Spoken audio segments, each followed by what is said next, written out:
All right. Good morning.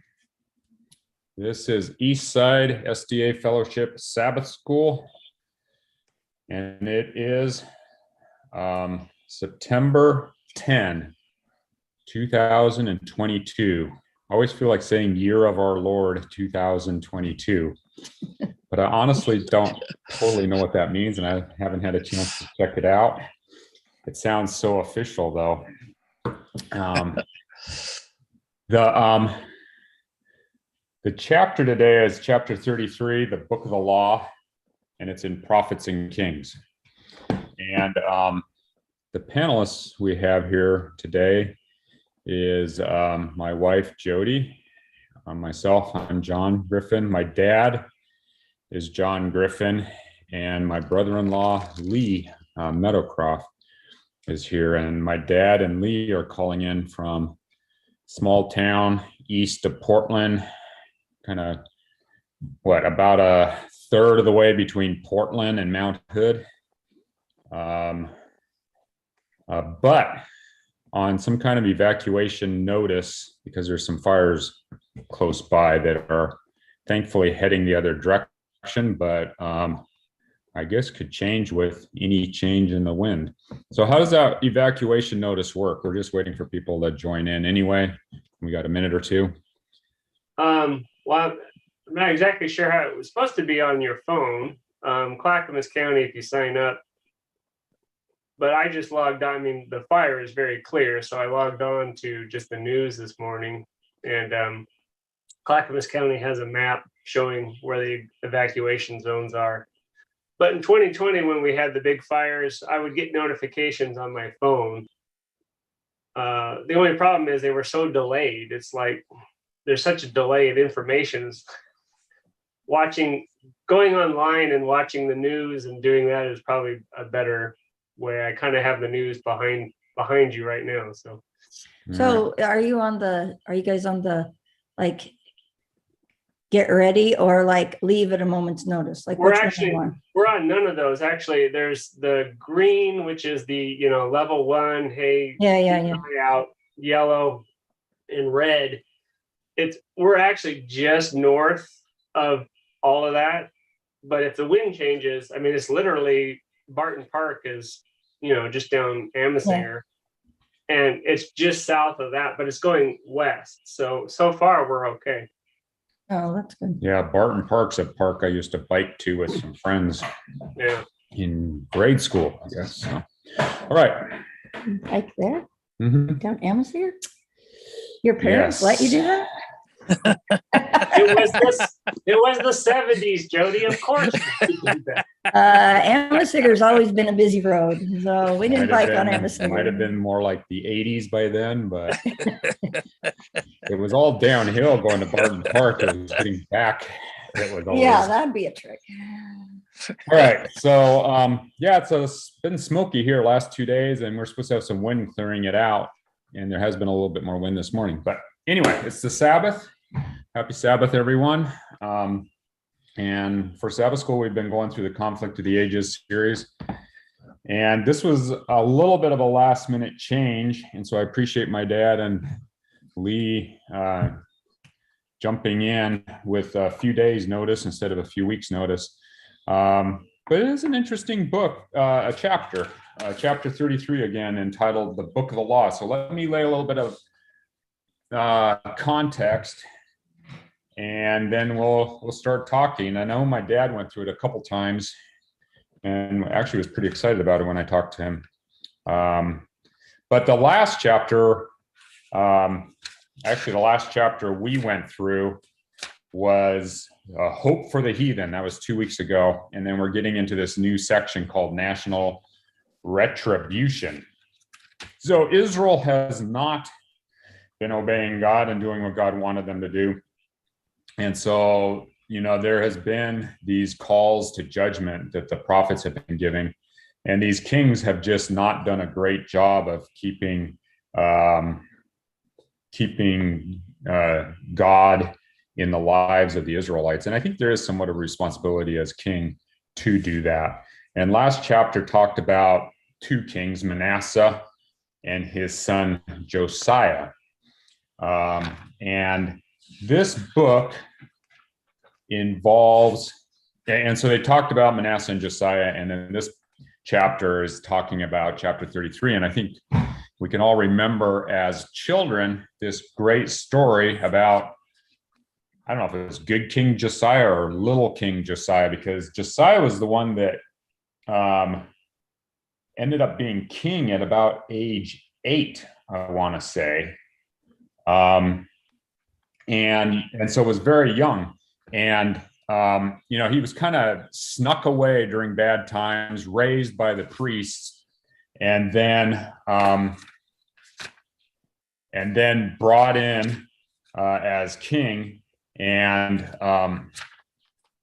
then kind of went there and was king for quite a while, and considered one of the good kings. And again, one of those kings that show up in Chronicles and in Kings with some very similar stories.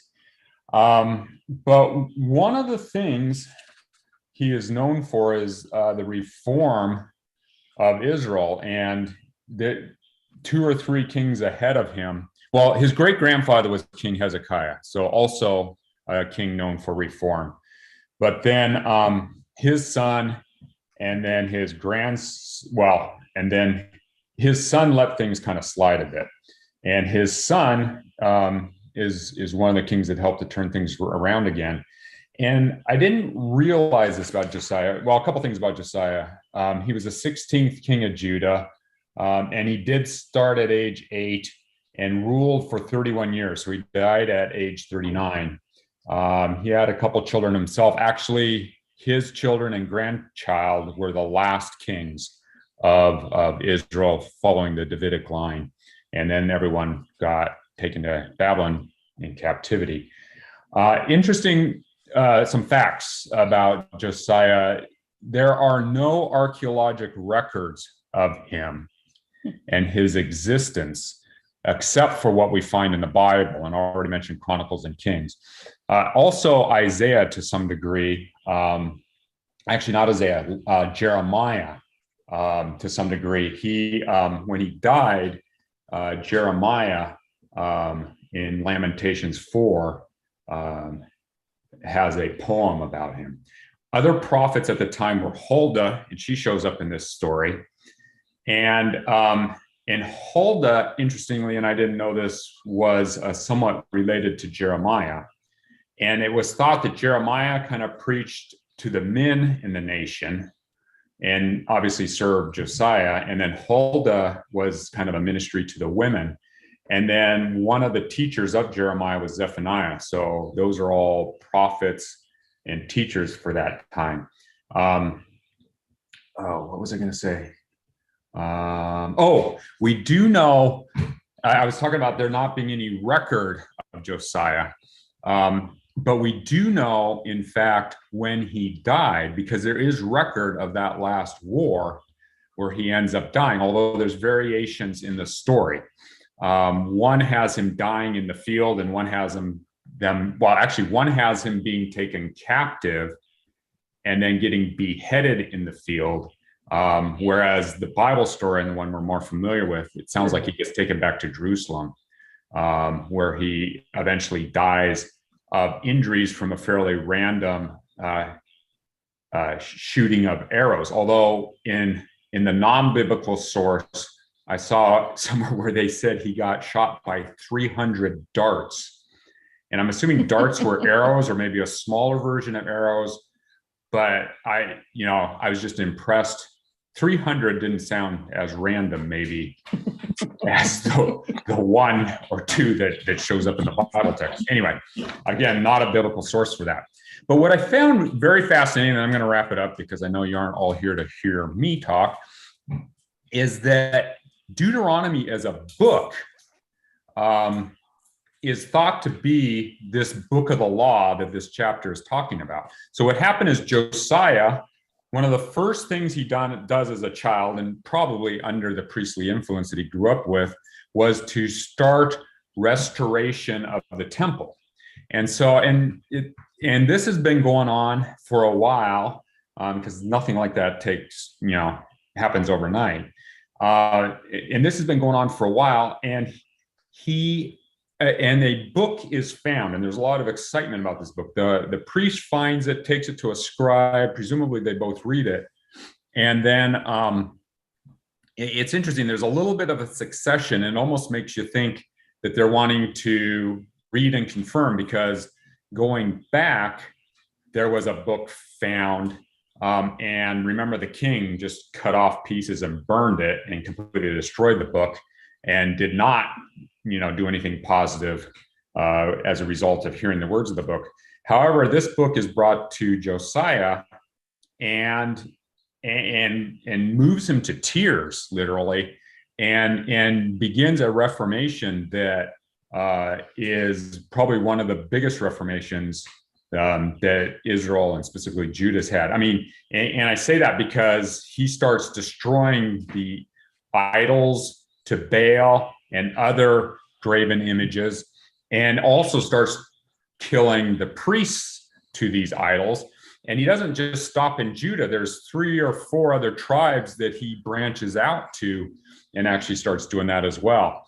So, but it is thought this book is largely, at least parts of the book of Deuteronomy. So I looked into the book of Deuteronomy, and it's interesting because it's called the second law.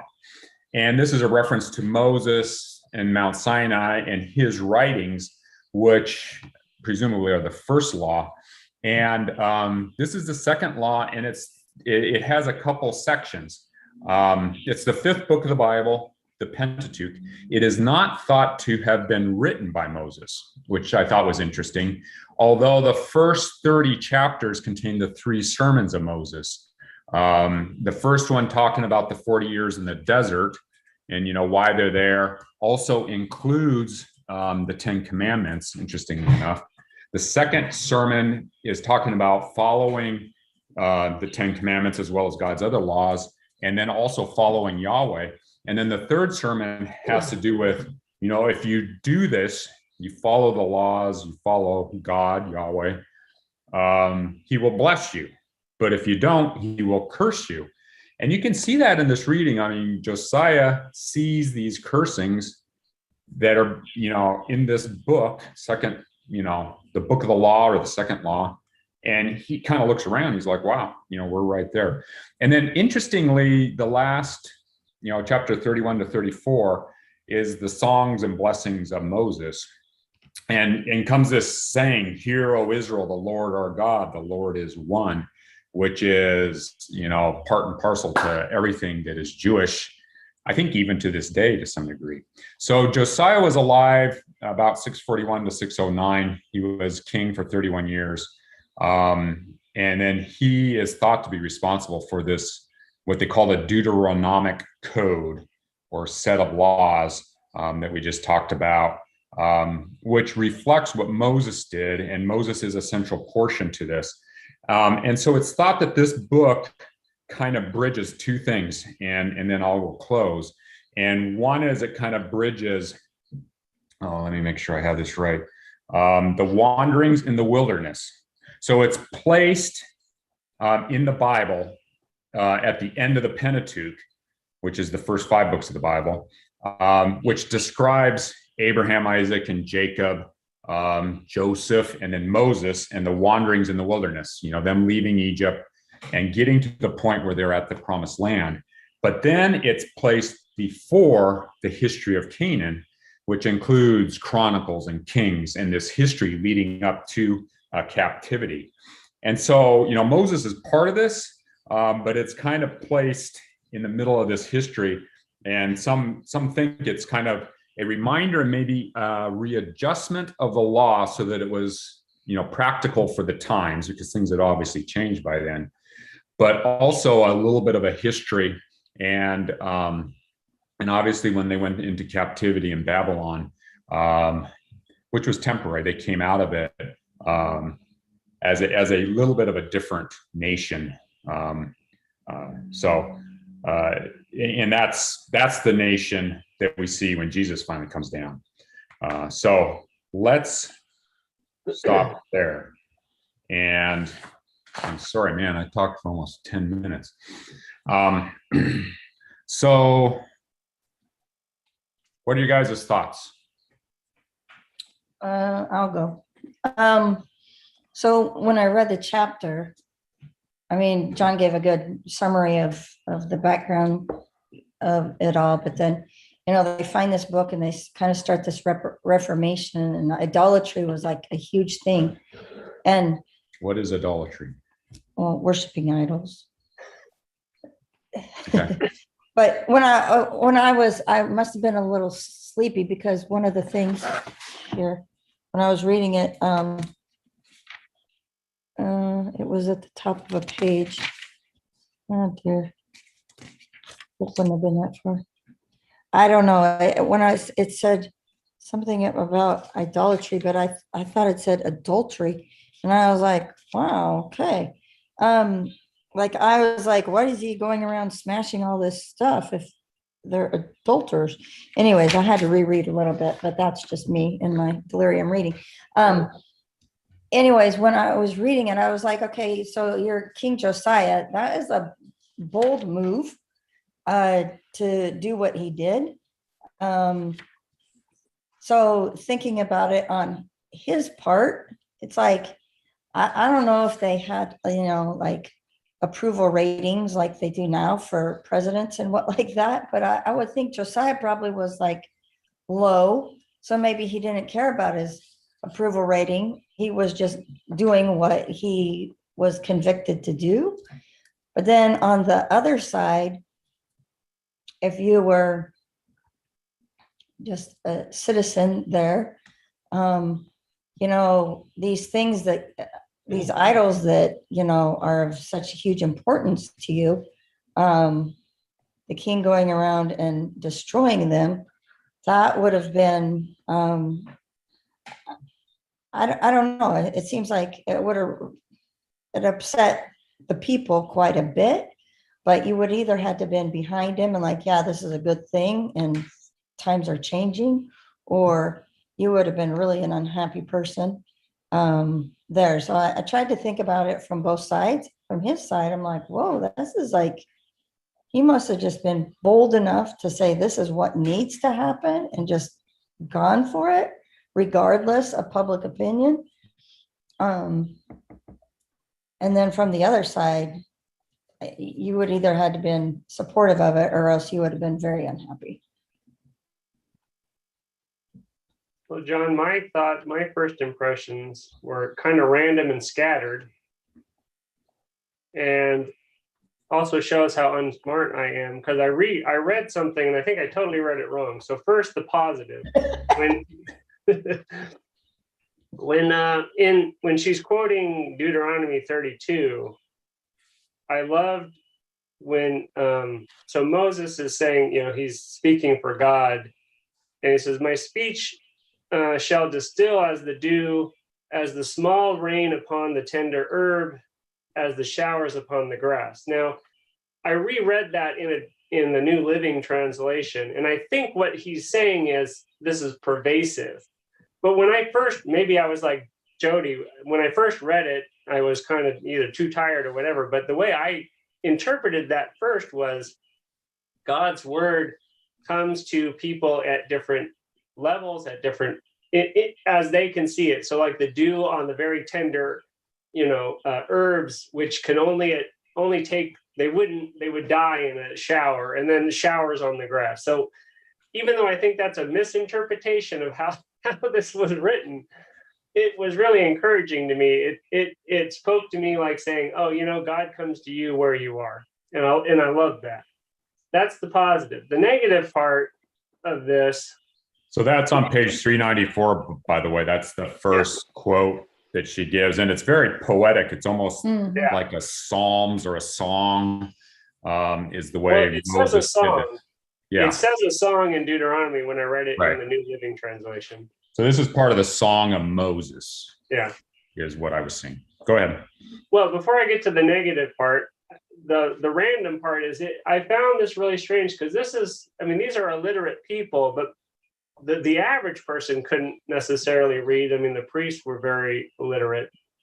this is an oral tradition society. So the whole premise of this lost book, these were all passed down. I mean, like they memorized like the first 5 books of the Bible. I mean, that was like something that they did.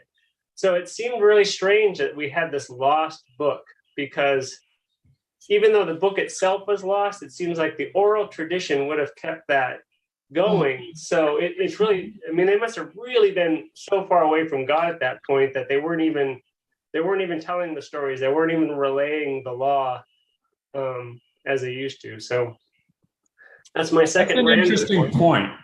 But he's not. Yeah, I found it kind of strange. So keep talking. Did you have anything more you want to say? He's getting to this negative. Well, I'm getting to what the part that was troubling to me, and maybe you guys can answer my question. So on page 398 and 399, there's 2 different spots where Ellen White's talking about, it's right in the middle of the let's see, second full paragraph there. Israel had almost reached the limit of divine forbearance. Soon God would arise and punish those who had brought dishonor to his name. And it goes on from there. And then on the next page, 399, when Huldah is talking, and she says, even should the people now humble themselves before God, they cannot escape their punishment. And I'm trying to think, well, what are we to learn from that? Because it seems to be the antithesis of like the whole thief on the cross. You know, it's like, yeah, you could say you're sorry now, but too late. Judgment is done. You're over. And I struggled with that. That's not the God that I have in my head. And so some of these New or Old Testament stories trouble me a little bit. It's like, yeah, the forbearance is over. It's like, well, they could still turn to him, right? So They did. Yeah, Lee, if I could just speak to this, I also felt exactly the same way. That it seemed like that she enters or she emphasizes that God is forbearing, he's loving. And he can take Manasseh, for instance, who had sinned for 50 some years, just desperately doing everything under the sun to destroy that nation. And then God accepts him, which is just amazing. But it is clear that all of the sins that he had done up till then continued on with the damage that it was done. So that what he had done, I mean, he had been sowing and now he was reaping. But that doesn't mean that God doesn't accept him and love him. But the damage that had been done carried on, because it appears that, for instance, his children, his grandchildren, all of these people continued to do exactly what Manasseh had been doing. And that ultimately was what destroyed it. And it's interesting that you get the impression, and I think it even says it explicitly, but I can't tell you exactly where, that by the time Josiah had come into power, that the die had pretty much been set. I mean, that the end was in sight. There was not anything. I mean, Josiah was doing a great work. He was laying the groundwork for reformation. But that, Israel was condemned at that point. There was nothing this was not something that was going to change back. Now, was it God that was doing this? Well, it says that God was the one that was doing it, but the people that were actually shooting the arrows were Egyptians and Babylonians. I mean, the people that came and surrounded Jerusalem and starved that whole crowd wasn't God, and it wasn't angels. They were Babylonians. And it seems like to me that this points out that that God does say he's in control, but what in fact is happening is driven by what we do and how others respond to it, so that God can explain what's going to happen, but it doesn't necessarily mean that he can stop what has already been laid out. Am I reading that wrong? Not in my opinion, because, looking back 2 weeks ago when we talked about the heathen, hope for the heathen, a lot of that chapter had to do with Israel not doing what God wanted them to do as far as getting out and letting other people know about him as their God. And a lot of the captivity in Babylon, which is what Isaiah was prophesying, had to do with, you haven't done it the way I wanted you to do it. And so this is the other way it's going to happen. And that's what I think you're talking about, Dad, is that, we will let at the time it was the Assyrians. And then what happened is the Assyrians were losing power. The Egyptians were in power. And I think it was the Egyptians actually that ended up killing Josiah because they were on their way to attack the Assyrians, and Josiah got in the way of that. And so God had plans to disperse his people to let the world know about him, because his people weren't just willingly doing what they were supposed to do. They were kind of just, coveting is the word that came to mind initially. They were keeping God to themselves, keeping all of his blessings to themselves, and not letting others know about it. Yeah. And yeah, John, but it does say, I will bring evil upon this place, the Lord saith. So yes, he's using the Egyptians, he's using the Babylonians, but I don't know how you get around it. It's verse after verse after verse where he says, I will do this and I will bring this destruction upon you. So yeah, it's an interesting comment. I understand your reading and I like it, but it softens the edges, I think. So okay, Lee, the only thing that I don't have a very good defense, except for God, I believe, is the essence of love. I agree. I'm talking about love, and I'm not talking about part of the time. I'm talking 100% of the time. That if I read what I see happen in Job, for instance, it was said that God did this, but it sounds like it was the devil that actually controlled the weather, killed his sons, did the actual activity. So that I'm not sure how to explain that, except for it appears that in fact, who actually the damage that is actually done is by people, not God intervening. Now there are times when it did. There was a time when he wiped out, or appears to wiped out a whole army. What was 100,000 in one night? So there are times when it looks like that's what happened, and certainly at the Passover, where all the firstborn were killed, I can't see how that could be done by anybody other than God. But I don't have an explanation for it, Lee. No, yeah, I know. It's just something I struggle with. Well, and I think that's fair. And I think if you read the Old Testament, it's hard not to struggle with that, because the New Testament has Jesus as the God of love that is loving to all types of people, and almost, it seems like, more loving to those that are in more need, and in some ways harsher on the leadership, especially the responsible leadership of the Jews at the time, namely the priests, the scribes, the Pharisees, the teachers of the law, because they seem to have gotten things wrong. But for whatever reason, God does seem to take responsibility for the evil. And I agree with Dad. I don't think God is doing the evil, but I think God is, and we sometimes diminish him by questioning him, I think. But I think the reality is he is big enough that he can take on the bad things and take on responsibility for the bad things, and still, and more importantly, still use them to accomplish his will, which I think is truly amazing, because at this time, as always, I guess, to some degree, there is no question that evil is alive and well. But I think this shows us that God is bigger than the biggest evil and able to use the biggest evil to accomplish his ways. And I think that continues. And I think we can use it even today to some degree. I mean, sometimes it's pretty scary what's going on. but God is bigger than that. And I think we were going through a book in the book club, and I keep referring to this, and you're more than welcome to join. I think it's on YouTube, but it talks about, the biggest evil is death.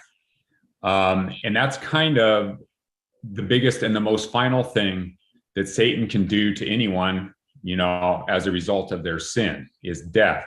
And in some ways, sometimes we think that living through circumstances and stuff is worse than death, and sometimes death is a reprieve, but ultimately death is what's hanging over our heads.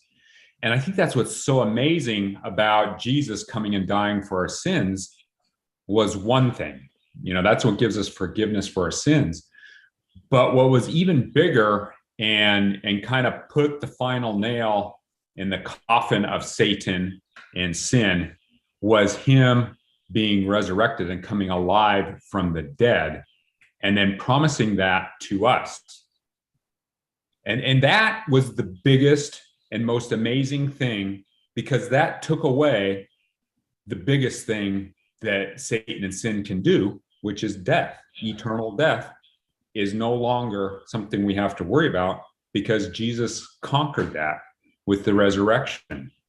And so, it's another more modern example, 2,000 years ago, of what he was able to do with the evil that we still have to deal with. Yeah, see, that to me, that when you say 2,000 years ago, I mean, I have a degree in history, so I know how you're supposed to read things in historical context. But that is one area where in the Bible, like so we look at this story, and Josiah is like, hey, this is great. This is a great reformer. He's, but like you mentioned, killed the priests, burns their bones on the altar. Well, if Israel did that today, said, hey, you Palestinians, you guys are the Antichrist, we're going to go kill you and burn your book, we would not think, oh, that's a great thing. So this does not kill my faith, but I struggle with these issues. I struggle with how this would be interpreted now as opposed to 2,000 years ago. Lee, I don't know whether I can address that. If I could just go a little bit at an angle at it, though, and that is that, we have pointed out that they were idolaters, and there's no question about that. But the book of Deuteronomy talks more about other things than just the worship of who you worship. Mm-hmm. It talks about honesty. It talks about not killing. I mean, the whole 10 Commandments is in the book of Deuteronomy. So that it's opposed to adultery, murder, stealing, lying, the whole thing. And it appears that that's what had happened in that civilization in Israel at the time of Josiah, was that murder was common. I mean, I've forgotten exactly where it says that, but everybody was killing everybody for reasons that were obscure. Immorality from a sexual point of view was rampant. I mean, many of these idols they worshiped were totally fertility things. The dishonesty regarding money. It was pointed out that, for instance, that Josiah put one priest in charge of all the finances and the money, and they could trust him. It says that right there in the Bible. And so it sounds like to me that kingdom was in total chaos. I mean, that there was not respect for the leadership or anything else. One of Josiah's children, or it was at least one of the last ones. Oh no, it was the governor. Remember, the governor was put in charge by Nebuchadnezzar, and then the people gathered around and said, "Hey, let's take him out." So 10 of them came over there and killed him, and then they were then all killed. I mean, we're talking about murdering. Insurrections going one after the other, going both different directions. It looks like there was a split in the kingdom over how it should be ruled, and there was just total chaos. And so that it looks like to me that they had reached a tipping point in that government where there was just no way that the government could go forward. And then Nebuchadnezzar came to the same conclusion. He said, I think what we're going to have to do is just start over again. So he tore all the buildings down, gathered up all the people that were in charge of the whole place, killed them all, and took the poor people all the way to Babylon, left the place deserted. And I will say that would be a makeover of, amazing proportions. And when I think about how that would work right now, it would be a devastating experience. But I wonder whether we are not in starting to get into that sort of a situation here in where we are in the world. I know that among the climate people, they are saying, I'm not sure we're going to be able to turn this climate disaster around no matter what we do. It looks like we may have reached a tipping point. At least I've heard that in the news. Yes, I did too. Not to be negative about everything. So Little doom and gloom. Well, I think, John, I think you're right. And I mean, the more things change, the more things stay the same. Like what you've just described, we're dealing with today, right? All right, Exactly. so I got a question for Lee, since Lee is a lawyer. And I don't know how to phrase it quite right, so bear with me. But the question is, how much are laws in a society set up to control society versus how much of them are a reflection of what's wrong with the society?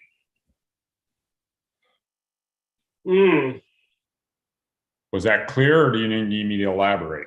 Well, I don't know that I could answer the question because I think it's both. I mean, I think the answer is really both. Laws are used usually, I mean, when you get back to the start, it is a reflection of the society. I mean, you look at the starting of America and they said, well, what do we want, right? And they could sit in a room and say, these are the things that are important to us and this is how we're going to try to defend that.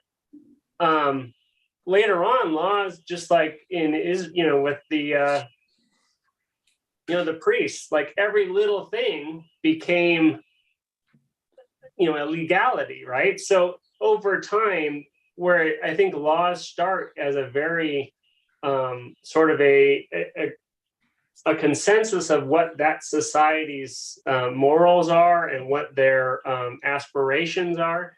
I think over time it gets degraded to every little thing, and then it's control.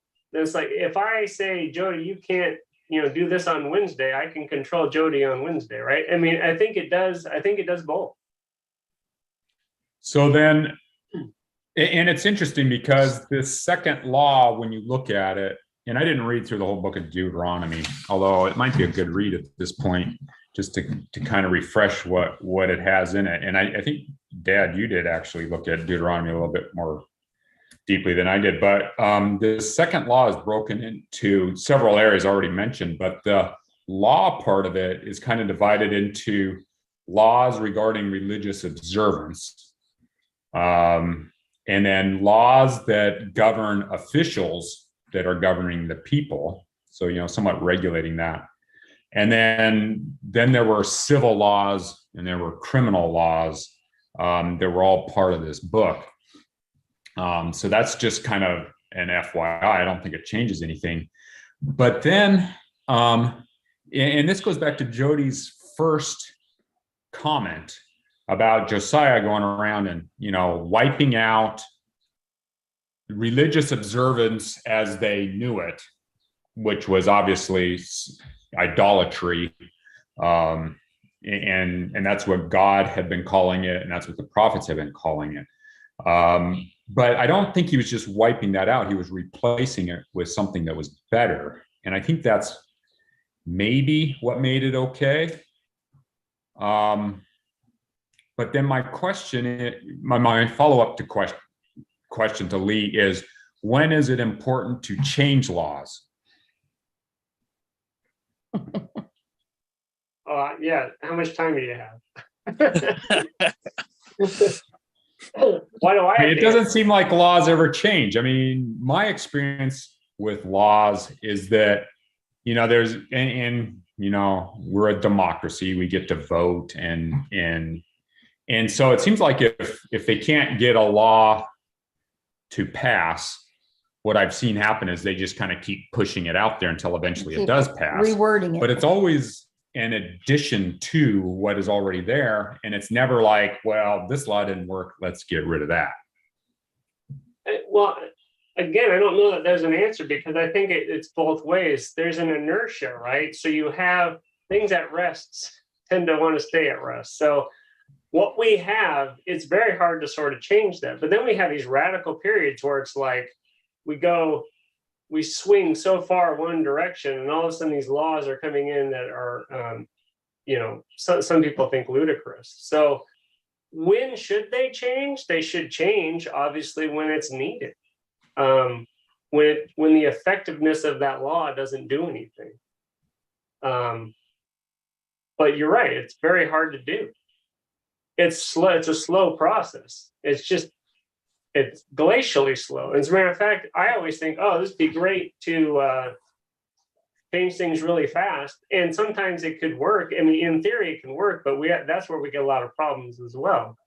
We see like all of a sudden somebody comes into power and they say everything that we've done before is wrong.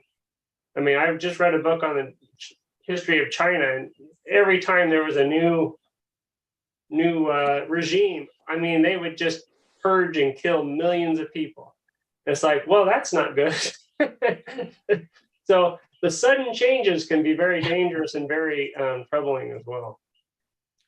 I mean, it seems like that's kind of been the history way back when, and even recently. You get a new, leadership, and originally it was you just killed everyone in that family, that used to be king, and then you kind of picked up with your family as the new king and moved ahead. You don't see that as much in America, but you certainly see a new president come along, and some of the first things they do is to undo everything the last president did. Yeah. Which I guess is better. I mean, Putin, with his war in Ukraine, some of his leadership have had these interesting deaths, like falling out of a second-story window and dying. Seemed a little less natural than maybe some of the others. Well, you have a great example here, right at where John and I live. They tried to change the traffic thing, and you guys might know. I mean, it's right in front of where Amasiger and Kelso are. There you go every day. And they changed it. Literally the next day, somebody had come, and we're talking about civil disobedience. They took away the cones that were in the way, and so the county came back and they put a barrier. Well, the next morning, somebody had put the barrier over there, and so clearly the county is saying, "Oh, we're doing this because our overall goal is to protect people." So I don't think they were doing it to just be dumb. But they had a meaning, right? They had a purpose. We think that this will be safer for society. Well, the people who live here, who have been dealing with that corner the way it is forever, said, no, that's not what we want. And we live here and it affects us. So there's always this counterplay, right? So you have people who, I think there's some laws and there's some regulations that are just really dumb. But they come from a place. I don't think they come from a dumb place. I think they come from, hey, this is our goals for society, and I think this will help. But sometimes when they put in practice, they don't really help, and it takes the people to come back and say, no, we don't want that rule. We don't like that law. It's not helping. And luckily, we won civil disobedience, and it's back to the way it was. It is? Yeah. Oh, wow. Oh. As of now. Yeah. So what are you doing with all those barriers in your backyard, Lee? I thought I was praising the people who did it, and I wanted to do it, but I kept thinking, I bet you there's some sort of law that I would be breaking. I just couldn't quite get to doing it. Well, all right. But I'll tell you what, there have been some times when that happened. I mean, certainly Nebuchadnezzar, when he decided to change what was going on in Judah, I mean, he did a complete job. I mean, he took all the worship stuff that they had, chopped it up, and hauled it to Babylon. The temple itself was totally torn apart. All the important buildings, all the buildings and the walls and everything was just torn down. I mean, we're talking about a clean sweep, sort of like what God did when he took the Exodus. I mean, he took a group of people out and put them in the desert and said, okay, now these are the laws you're going by, so that have there been changes? Yeah, but it seems like it's always something drastic that does it, Well, and before that was Noah and the flood, right? Yeah. So there have been times. Mm-hmm. And even the United States, and Lee, you would know this better than I, but the legal system we have in the United States immediately after 1776 was slightly different, or quite a bit different than what they had in England. Yeah. Mhm. And Could I now- go a slightly different direction? This is not such a heavy thing, but I was really impressed with Necho. And it's kind of interesting. And Necho, you recall, was the king of Egypt at that time. Right. And it was actually Necho too. Yes, it was Necho too. And I was interested in that, so I looked it up, to find out about him. And he was an interesting guy. He was the first Egyptian that actually had a navy. And I'm not going to go on, but he developed a boat that had 3 tiers of oarsmen, and it had a cable went down the center that held the thing together. I'm not going to go on about this, but it's fascinating if you're interested in boats at all.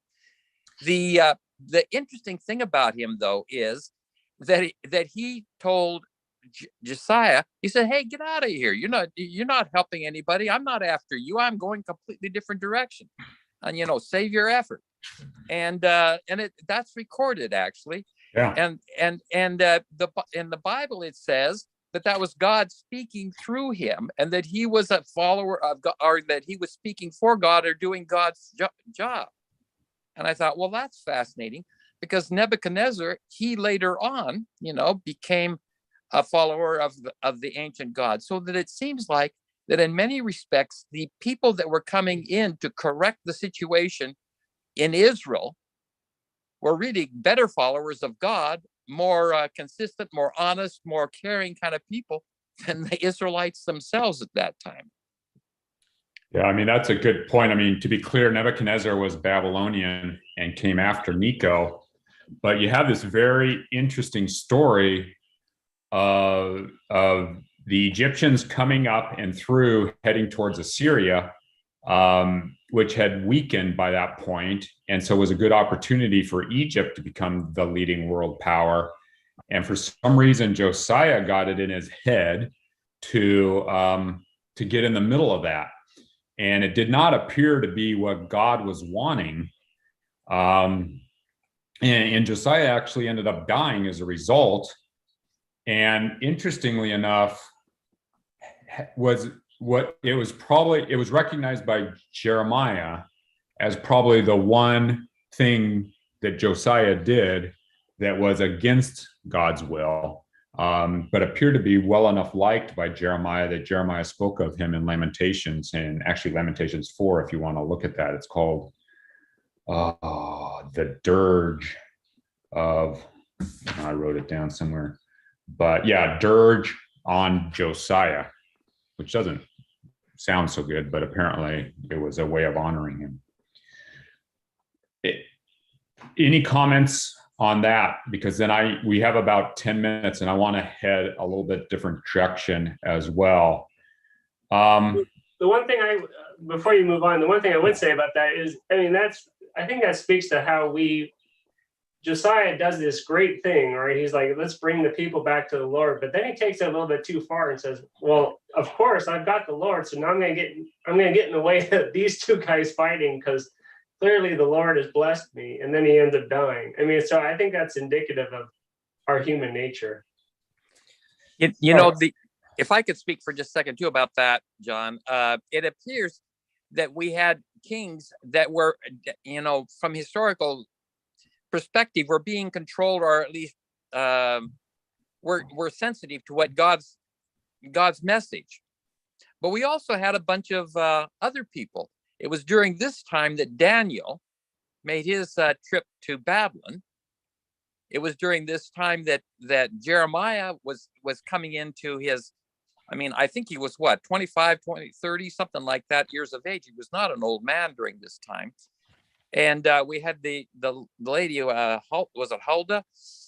And it seems like there was a lot of information. And they had another book, which we know nothing more about, except for it was called Hosea or something like that. It's mentioned in the Bible there. And that's fascinating that was an important book they had that we know nothing about. So that it sounds like there was a lot of information. There was a lot of activity going on. And a lot of effort was being made to somehow or another save the situation. And anyway, I was just fascinated by the amount of information that we have about this particular time, this period of time. And you are getting a little ahead because the next chapter is Jeremiah, a whole chapter on him. That's chapter 34. And chapter 35 is entitled Approaching Doom. And then chapter 36 is the last king of Judah, which I think is a grandchild. Don't hold me to that. I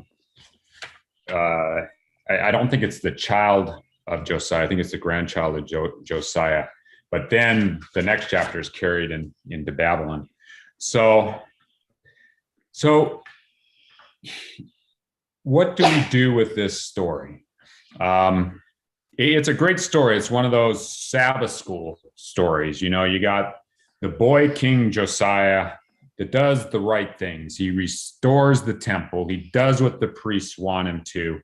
He finds this book and it changes his life. I mean, this is 8 years later when he's 20, 12 years later when he's 20, that he starts to just wipe out all of Baal as best he can.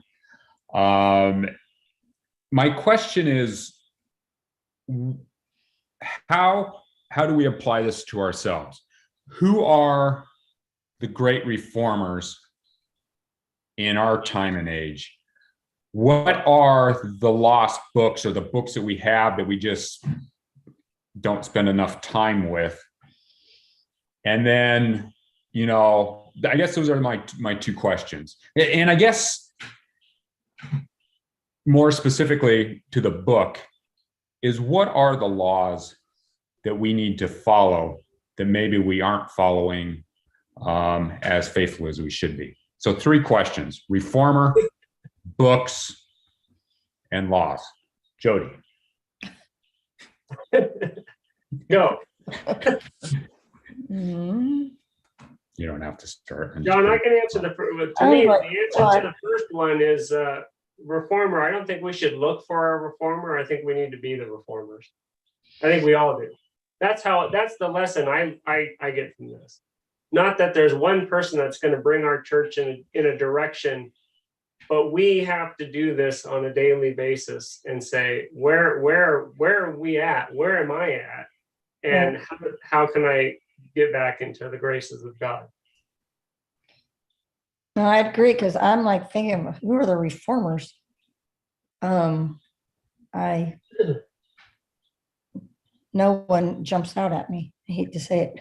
I mean, I think there's individual people that influence us, but I can't think of somebody who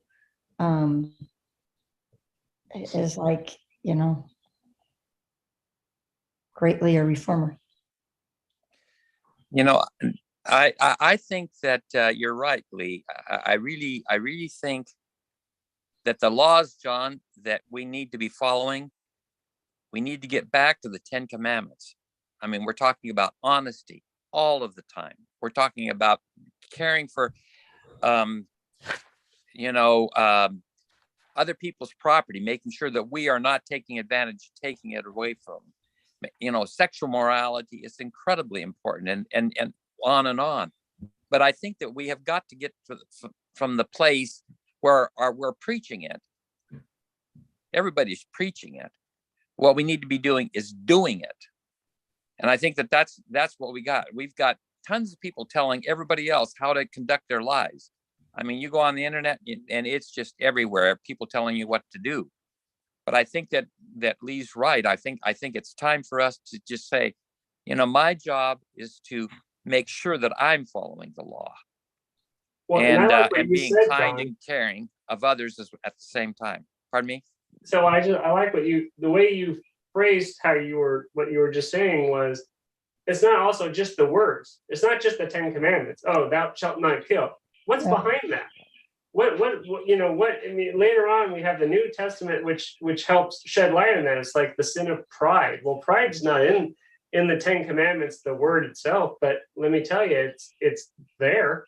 And so it's looking what's behind just the actual 10 Commandments. Why are they there? And that's back to what you were saying, John, about the society. Like, those are the morals behind just the words. I think that it's at least in my mind that we need to get back to Micah 6:8. It's act justly, love Of mercy, and then be humble. And that humble part is something that is difficult to deal with too. It appears that at the present time that arrogance and is a big problem. So we got a minute or two left, and I totally agree with what you say. I like what Lee had to say, be the reformer. And I think it's interesting we live in a world that is not so much followers of a certain person, but each individual person having followers, and I'm referencing the social media, where no one person makes a huge impact on everyone. Now, there's some exceptions, but it's the small, constant little impacts that we make on those around us and that we're in contact with that do give us the opportunity to be the reformer. I will tell you, there are people that I like to read their works. Currently, it's N.T. Wright. The book club just finished a book on that he wrote. And then that reminds me of Kelly. These are British people, and I think Ortberg. There are theologians that have spent their lives doing deep dives. And the one thing that I'm impressed with is that all of them start coming to the same conclusion. And that is, above all else, God is a God of love. And he wants us to follow him as a God of love. He loves us, but the expectations is that based on that love, we have a responsibility to love others. And that if you have that love, you probably don't need all these laws. You certainly can have them, but if you look at them in that context, it all has to do with loving others and loving God. And it's amazing to me that Deuteronomy does have the 10 commandments. And Dad, you were talking about, we need to follow the 10 commandments. And that's certainly part of what it is. Jesus doesn't speak to the 10 commandments too much. I remember the rich young ruler, he does specifically ask him about it. But the one thing he would speak to more consistently than not comes from Deuteronomy 6:5. And tell me if you've heard this. So I mentioned, Hear, O Israel, the Lord our God, the Lord is one. And that's kind of what the Jews took on. That's Deuteronomy 6:4. Well, tell me if you've heard this. Deuteronomy 6:5. Love the Lord your God with all your heart and with all your soul and with all your strength. And I think you can't go too far off with that. So that's looking back to the book of Deuteronomy. I'll tell you, it's kind of like, what is in store for us in the future? What book is going to become an important book? Well, I think it's Adventists. We do hearken back to the 10 commandments with the seventh day being Sabbath. But I think often we forget about the book of Revelation and how it recognizes that this is a world of sin, that there is an end to this world of sin, and that it ends with a God of love that sent his son to come and die for our sin, but then more importantly, to rise again, to gain the victory over death, the result of sin. And he's the one that promises to be with us, first and foremost, but also to one day come and bring us back into a world made new, where, I don't know, it'd be an interesting discussion. Will we have all these laws, or in a perfect world without sin, where we walk the walk and talk the talk in this love, whether we even need to worry about having a whole bunch of laws? I don't know. This wraps up our time, and I appreciate Jody, you being here with me, and Dad and Lee, and happy Sabbath to everyone. There is a church service that'll be following at 11:15. But let's bow our heads and close the Sabbath school with a prayer. Dear Heavenly Father, thank you for this chance to discuss you by looking in the past at Josiah and what he was able to do, and even all the way back to Moses and the Pentateuch and the book of Deuteronomy, and a refresher on your 10 commandments, but also on you being a God of love and us having a responsibility to our neighbors. Help us to keep that in mind this Sabbath, and help us to be the reformers you want us to be in our communities. In your name, amen. Thanks, everyone.